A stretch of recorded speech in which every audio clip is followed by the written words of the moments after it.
વરસાદને લઈને હવામાન વિભાગની મોટી આગાહી। અરબી સમુદ્રમાં બનેલી સિસ્ટમ નબળી પડી। 24 કલાકમાં વરસાદનું જોર ઘટશે। દરિયાકાંઠે 40 થી 50 કિલોમીટરની ઝડપે પવન ફૂંકાશે। પોર્ટ પર નંબર 3 સિગ્નલ લગાવવામાં આવ્યું છે।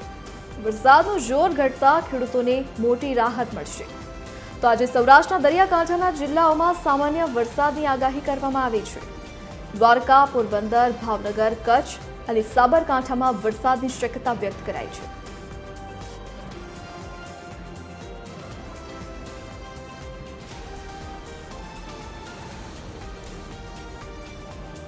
તો દરિયાકાંઠાના વિસ્તારોમાં સામાન્ય વરસાદ પડવાની શક્યતા હવામાન વિભાગે વ્યક્ત કરી છે। તો દ્વારકા, પોરબંદર, ભાવનગર, કચ્છ અને સાબરકાંઠામાં સામાન્ય વરસાદ વરસવાની શક્યતા વ્યક્ત કરવામાં આવી છે।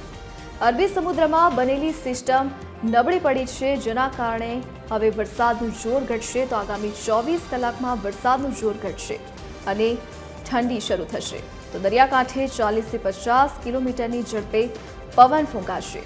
તો પોર્ટ પર નંબર 3નું સિગ્નલ લગાવાયું છે। તો આગામી 24 કલાક જ વરસાદનું જોર રહેશે।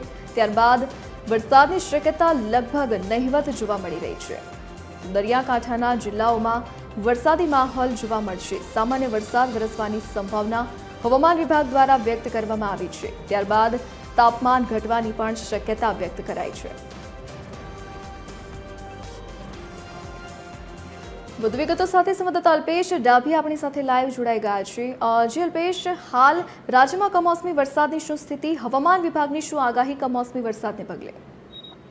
જે તરફથી ચોક્કસથી જણાવી દઉં, જે પ્રકારે કમોસમી વરસાદને લઈને સમગ્ર રાજ્ય સહિત ભાવનગરમાં પણ જે વરસાદે થંભરોળ્યું છે। ખાસ વાત કરીએ તો આ વરસાદે છે તે સતત 8 દિવસ માટે લોકોના જે તમામ કામો છે ખોરવાયા હતા, જનજીવન છે તે અસ્તવ્યસ્ત બન્યું હતું, ખેડૂતોને ખૂબ જ નુકસાની પહોંચી હતી। પરંતુ જે 8 દિવસને વરસાદ પડ્યો ત્યારબાદ હવે વરસાદે વિરામ લીધો છે। પરંતુ જોવા જઈએ તો જે દરિયા કિનારાના જે જિલ્લાઓ છે ત્યાં હાલ વરસાદ પડવાની શક્યતા નથી। પરંતુ જે પ્રકારે હવામાન વિભાગ દ્વારા આગાહી કરવામાં આવી છે તે પ્રકારે ઉત્તર ગુજરાતના જે અમુક જિલ્લાઓ છે ત્યાં વરસાદ પડવાની જે શક્યતા છે તે હવામાન વિભાગે દર્શાવી છે। જ્યારે બીજી તરફ વાત કરીએ તો જે પ્રકારે વરસાદે વિરામ લેતા જે વરાપ નીકળી છે, તડકો નીકળ્યો છે, જેને લઈને લોકોના જે કાર્યો છે તે અટકેલા કાર્યો કદાચ હવે લોકો કરી શકશે। બીજી તરફ વાત કરીએ તો ખેડૂતોને જે વરસાદથી મોટી નુકસાની પહોંચી છે તે નુકસાની લઈને હવે ખેતરોમાં પોતે જઈ શકે તેવી પરિસ્થિતિ બનશે। તો ખેડૂતો પોતાનો જે વધેલો પાક છે તે લઈ શકશે।